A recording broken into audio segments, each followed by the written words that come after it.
What's the story, Morning Glory? What's the word, Hummingbird? Thank you so much for clicking on my channel and for joining me for this review of 90 Day Fiance The Other Way, Season 6, Episode 10, Disenchanted. This was another filler episode. Not much happened, so let's just make it do what it do. So let's start off with Statler and Dempsey. They go to a boot sale, which is very similar to like a flea market, and they're trying to make money, and so they're going to be selling off some of their stuff. Mainly Statler is going to be trying to sell off some of her stuff so they can make a little bit of extra cash. While they're there, they're talking about finances. And Statler wants Dempsey to have a steady income, and she wants Dempsey to contribute more financially to this new van lifestyle that they've taken up. Dempsey says that she's not one of those people that is like, has a full out plan and knows what she's going to be doing minute by minute, day by day. She just kind of goes wherever the wind takes her. She just trusts that the universe will provide for her. If something comes up for her to make money from, fine, she'll go ahead and take it or do it. If nothing comes up, it's all the same to her, no big deal.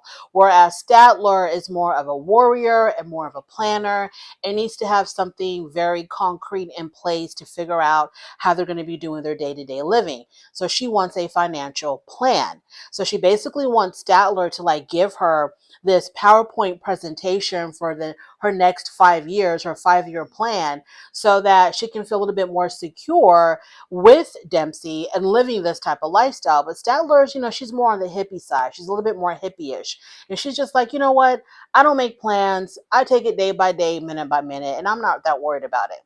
So Dempsey reveals that she does actually have money stashed away from the sale of her car. And this was a surprise to Statler because Statler had this impression that because Dempsey was asking her to borrow more money, to get more money, to send her more money, she was under the impression that Dempsey had not a single penny to her name. So to know or to find out that Dempsey sold her car and has this money saved away or stashed away somewhere, it made Statler feel some kind of way because she was like, well, if you had money, then why were you always asking me to get money? And I'm going into debt to support this lifestyle that we have, this van lifestyle, while you're stashing money away for a rainy day. So this did not go over well at all for Statler or with Statler.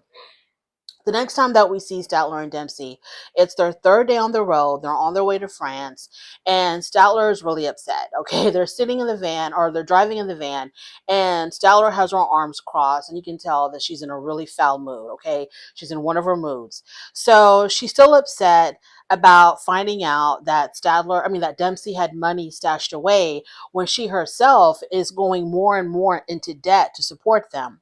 So they're at the gas station and they are obviously putting gas in the van, and Statler's the one that pays for the gas, and it came out to like 111 US dollars.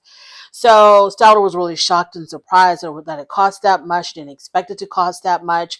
And so she was asking Dempsey, how much are we going to be spending on fuel for this trip? And Dempsey, she was just like, girl, I don't know.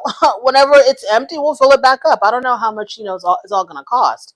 So this stuff like this, whenever Statler asks Dempsey a very specific question about, finances and how much is this going to be, how much is that going to be, Dempsey has no answer. Dempsey's just kind of like, girl, I don't know.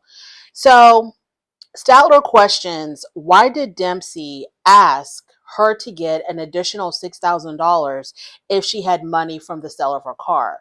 And Dempsey was like, girl, I only have $500. Okay, I sold my car for $500.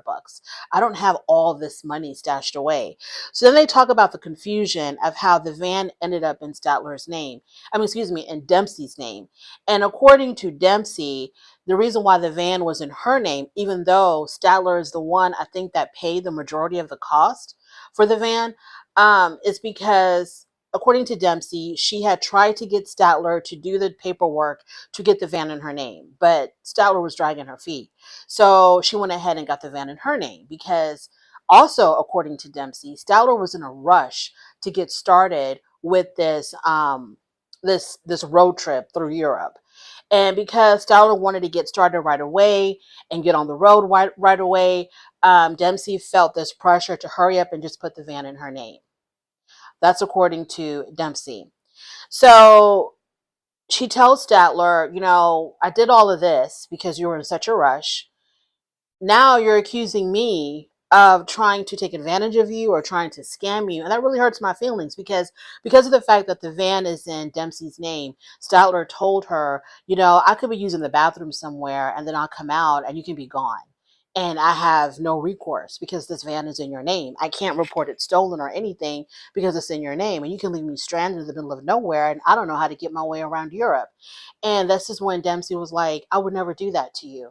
And you're making me feel really bad because you're kind of like accusing me of like not I'm trying to get over on you or I'm taking advantage of you, and you're letting me know that you're not trusting me. And then Dempsey starts to cry. So first of all, this whole entire van trip, this trek across Europe, seems to me extremely unorganized and very much unplanned. Like there's no rhyme or reason to whatever the hell they're doing, because you would think that they would have the finances together to know how much they're going to be spending on this or that. But everything that they go through or that they've gone through so far just kind of seems kind of like, well, I didn't know it was going to be like this, or like they didn't even know how to operate the van. They didn't know how to turn on the heater in the van. You would think that when Dempsey bought the van, that whoever sold it to her would have explained to her how this damn vehicle functions, you know?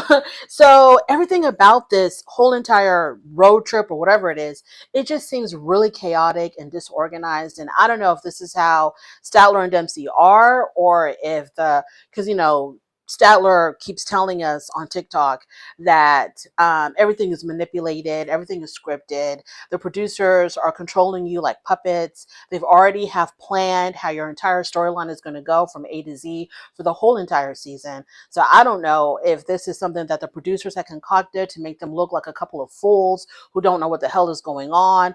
They don't even have their finances together. I don't know if that's what it is, or if it's really this chaotic, if it's really this unplanned, very confusing. I don't know what they're doing. So I'm kind of worried about Statler and Dempsey. So yeah, everything just seems really not very well planned, not very well put together. And now they're arguing about finances, which is like what the number one reason why couples break up is when you start arguing about money, especially when one person really truly believes that the other person is taking advantage of them. Here you have Statler who thinks that Dempsey has stored away or stashed away, hundreds of thousands of dollars, while she's demanding that Statler take out all these loans, putting herself further and further in debt when, Statler. Oh, another thing that they argued about was,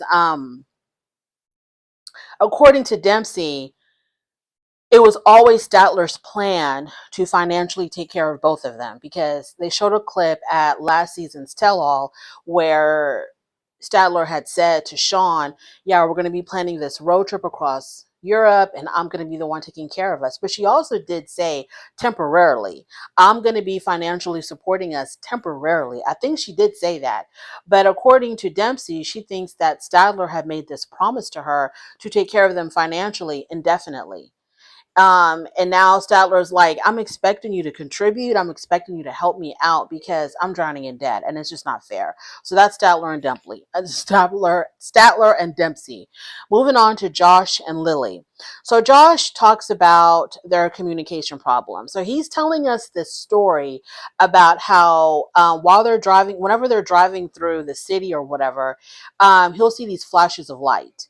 Whenever they leave their building or when they're driving on the street, there'll be these, random flashes of light. So he'll ask Lily, what are these flashes of light?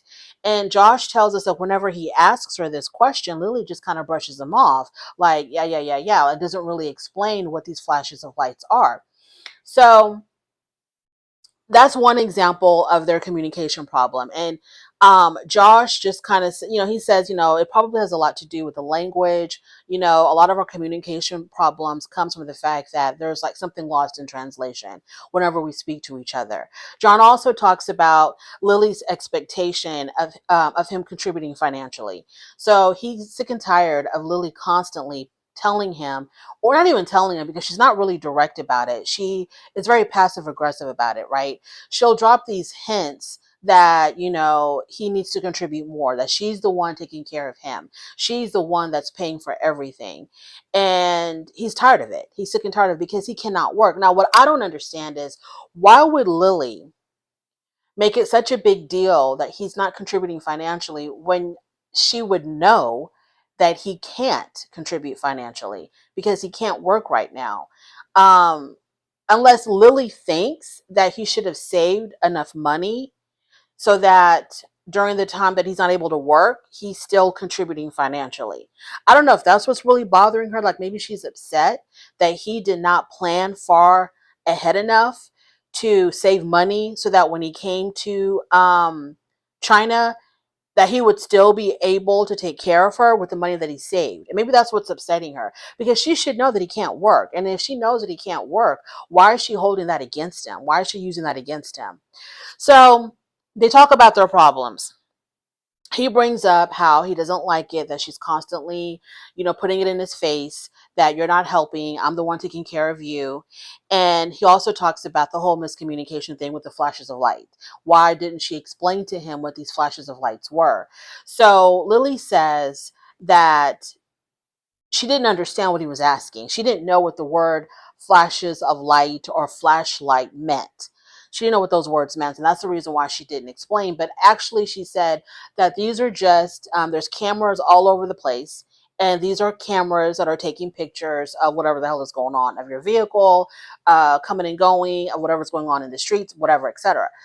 And as far as the whole thing with him not contributing financially, she says that for her, she wants to feel taken care of by him. And that's, to her, that's how she feels love. So his expression of love to her, according to Lily, would be him taking care of her and providing for her. That's how she can feel like this man loves me, because he's taking care of me. And because he's not able to do that, she doesn't feel the love. And she also brought up how he had once called their love fake. And he was like, yeah, sometimes it does feel fake. It feels like our love is fake. So they end the conversation by telling each other that they loved each other and they're going to work on their issues. But you could tell that there was still quite a bit of tension between Josh and Lily. They're not happy campers at all.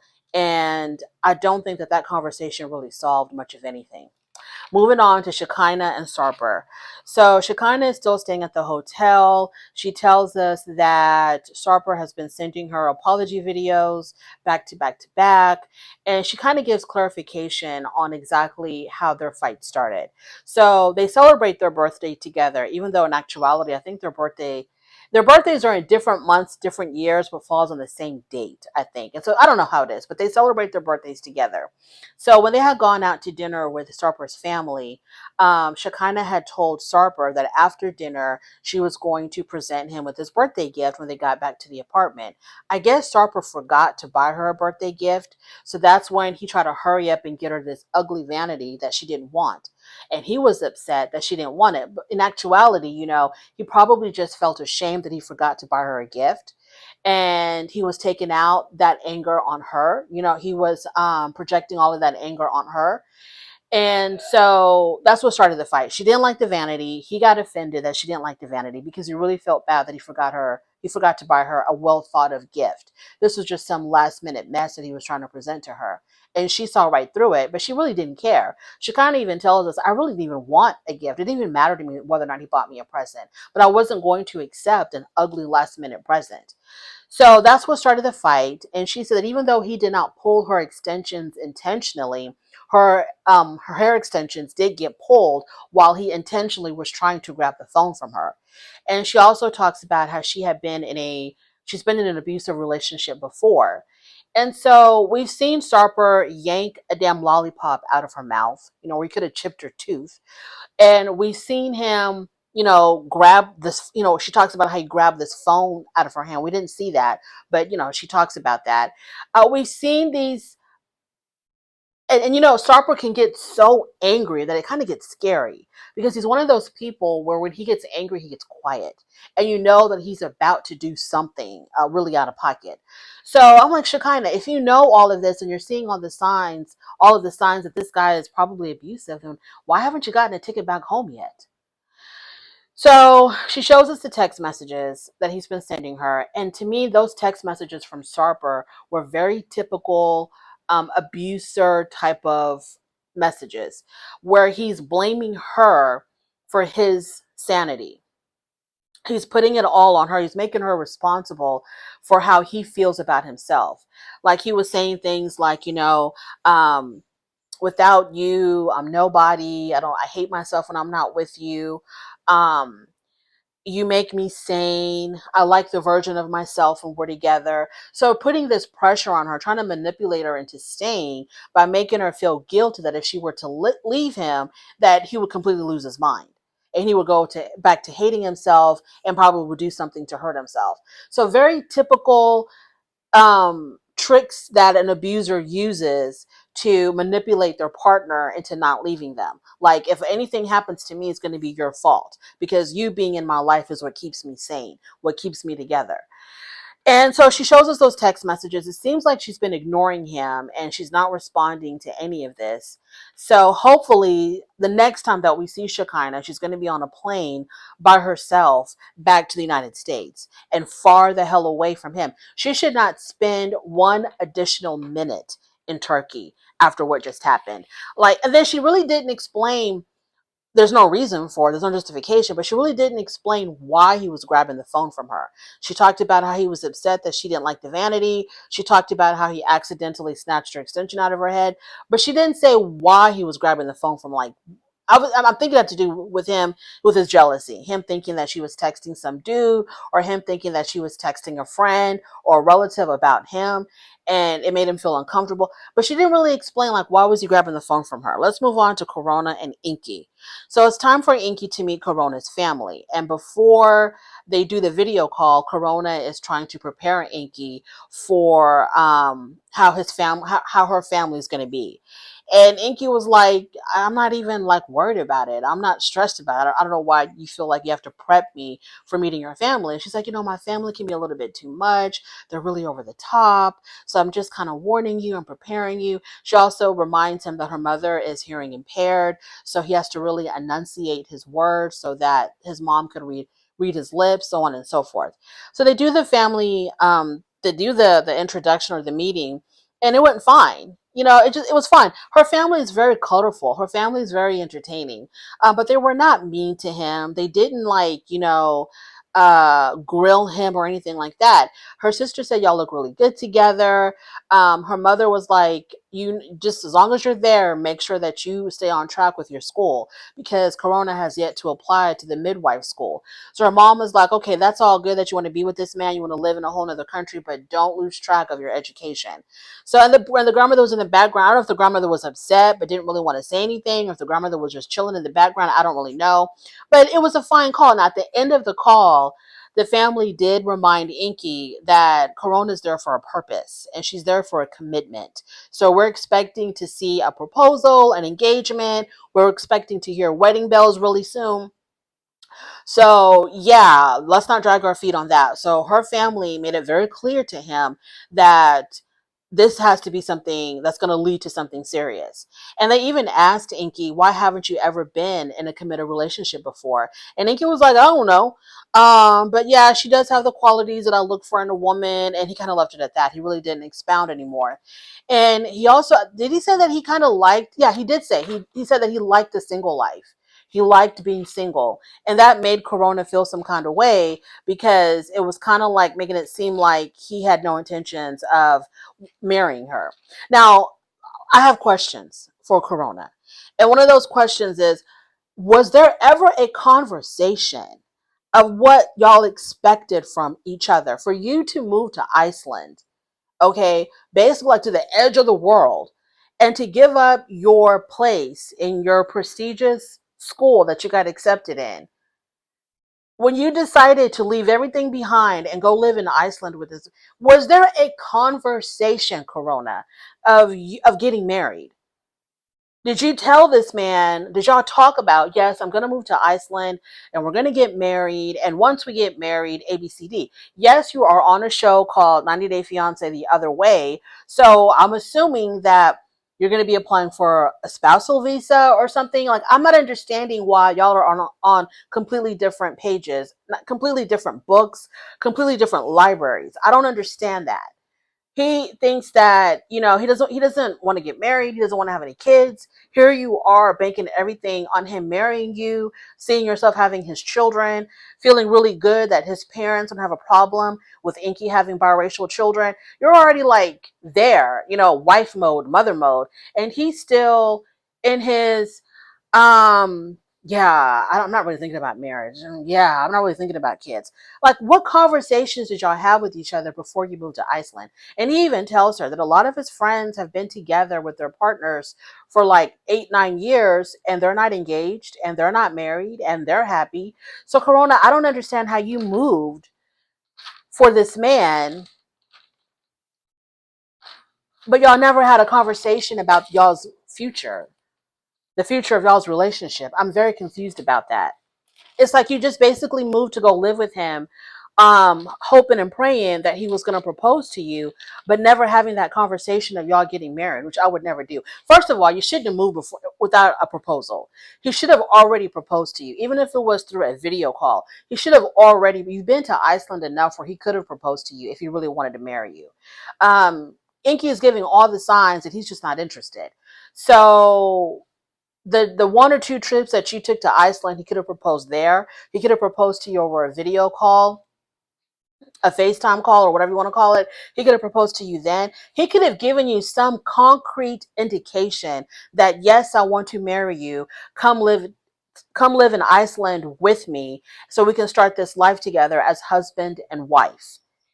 I would not have moved until I had that, like in place. I would not have moved for anybody until, if I wanted to be married and you're expecting me to move to your country and give up my whole life here, I'm not moving until I get a proposal. Moving on to James and Natalia. So they have officially moved into Natalia's family home, and James is not happy about it at all. First, he said that the bedroom that he was going to be sleeping in with Natalia looked like a damn prison. So they spruced it up. They laid down floors, put some wallpaper on, whatever, to kind of make it look a little bit more homely. He's still not happy because James doesn't want to be in Indonesia. James wants to go back to America, but he's not going to tell her that because people on these shows don't communicate. So so he brings out all the gifts that he bought for the family, toys for the children. He bought a gift for her parents, etc.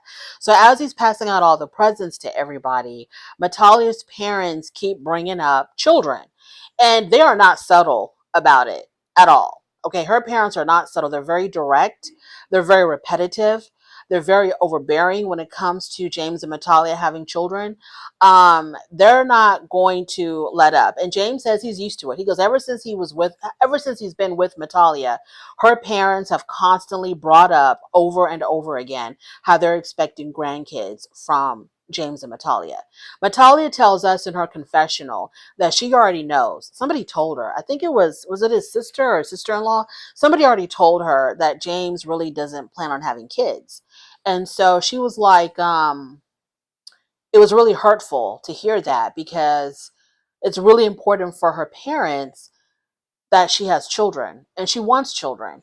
And she starts crying in her confessional, talking about how disappointed her parents will be if they knew that James did not want to have children.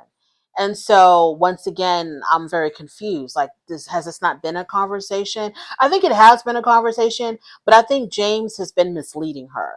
I think he's been misleading her. I think when they talk about kids, James is like, oh, maybe one day, but we need to take care of ABCD first. We need to do this, that, and the third before we have kids. So I think he's like leading her on when it comes to them having children, whereas Natalia is willing to pop one out now. And so, but I don't think that they have talked about. James should just tell her, I don't want to have kids. I'm not interested in having kids.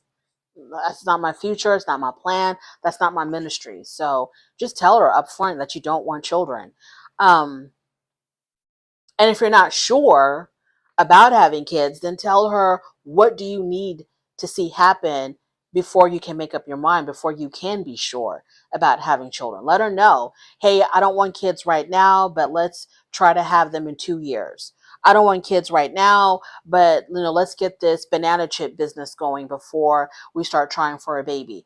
Give her some type of reassurance that this is definitely in y'all's plan and you definitely see this in your future, but you need specifically A, B, and C to happen first, and let her know what is A, what is B, and what is C, instead of just leading her on and being really vague about whether or not you want to have kids. So yeah, no one's communicating. Everybody is being passive aggressive. The only one who's really being aggressive is really Sarper. And that is my review. Thank you so much for joining me. I really do appreciate it. On your way out, please don't forget to rate the video. If you like this content, please subscribe to my channel, and I'll definitely talk to you later. Bye.